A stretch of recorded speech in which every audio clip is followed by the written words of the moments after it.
Joining me now to get us started and unpack all of this is Congresswoman Shontel Brown of Ohio, a National Advisory Board member of the Harris-Walz campaign.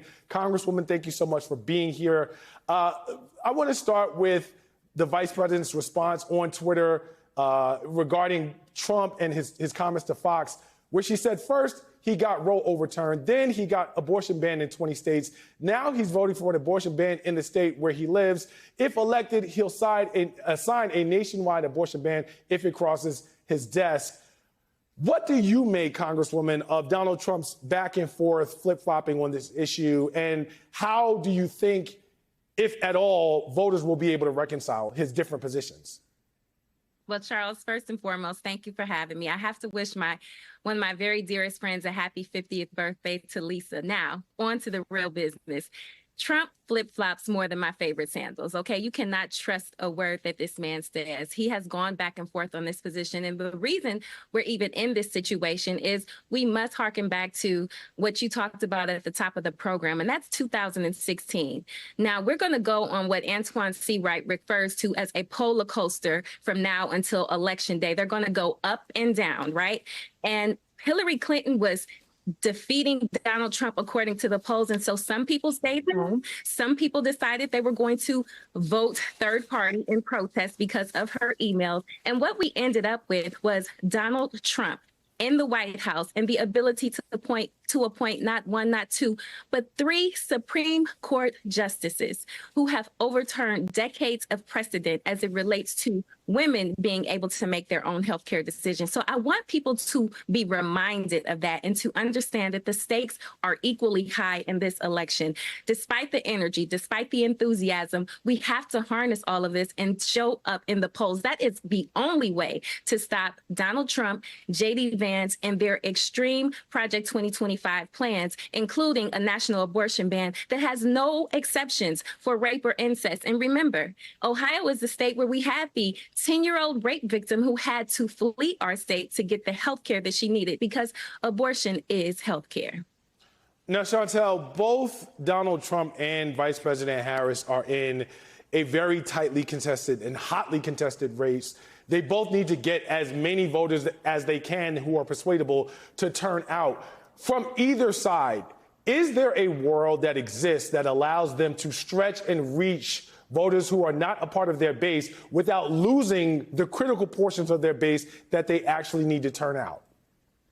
I absolutely believe that wholeheartedly. As we have seen with the organic organization of support for the Kamala Harris-Tim Walz ticket, I mean, we had over 70,000 Republicans for Kamala Harris on a Zoom call. So I think that is demonstrative of her ability to talk to people beyond party affiliation. During her interview, she spoke about her willingness to put someone in her cabinet that was from the Republican Party. So this is a woman who is truly for the people. She is about taking care of the people, where you have a strong, stark contrast, where we have the senator from my state who really only needed one qualification to replace Mike Pence, who Donald Trump attempted to have assassinated during the January 6th insurrection, which is why we have J.D. Vance on the ticket in the first place. He met the one qualification, and that was to be the yes man to Donald Trump, whose only desire is to stay out of jail. So when you look at these two candidates, two tickets, the Republicans versus the Democrats. You've got Democrats who are really fighting for the people, putting forth initiatives that are going to put money back into people's pockets. We have a lot more work to do, and we're clear about that. But on the other side, you have people who are just disrespectful to everyone. I mean, from veterans to immigrants to people who have disabilities. This is just not the type of people that you want in control of power of the White House or any organization for that matter. Congresswoman, you mentioned it, and I want to sort of stay there for a moment. Let's talk about this CNN interview that the vice president did.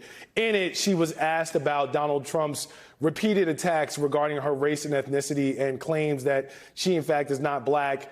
At this point, she neglected or opted, rather, to address it. She really didn't respond at all. Dana Bash didn't really push back on it. Is this a winning strategy for the vice president to not even engage around that question?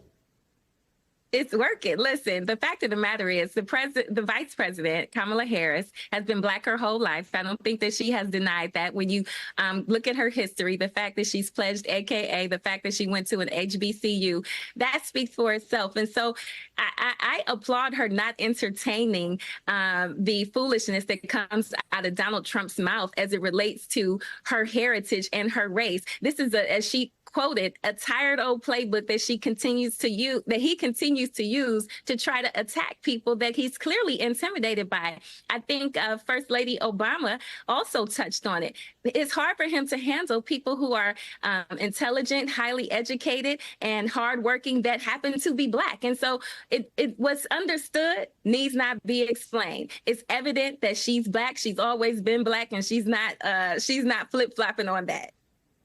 Congresswoman Brown, really quickly before we go, one of the things that did not get discussed during that interview was the vice president's position or policy around criminal justice and civil rights. When can we expect her to talk about that, given her past as a former prosecutor? I think as she continues to crisscross the country and connect with the voters, you'll hear more from the vice president on the great work that she did. I think that there are a lot of misinformation floating around. As a prosecutor, you're an attorney, so I won't pretend to do any lawyering here. But as prosecutors, sometimes they get a bad rap, but they're really the people who are protecting and fighting for victims. And that is a big part of her career. She has won billions of dollars for people who were being taken advantage of by big banks in California. So I'm excited to hear her talk about how she put forth programs to reduce recidivism and things that really are beneficial, again, to the people. So I expect more of that. And I think that when people get an opportunity to hear how she has served the public rather than Donald Trump, who only has an interest in serving himself, her numbers will continue to grow. What's understood does not have to be explained. That was Ohio Congresswoman Shontel Brown. Thank you for getting us started. And shout out, special happy birthday to your girl, Lisa, on the Saturday show. Thank you.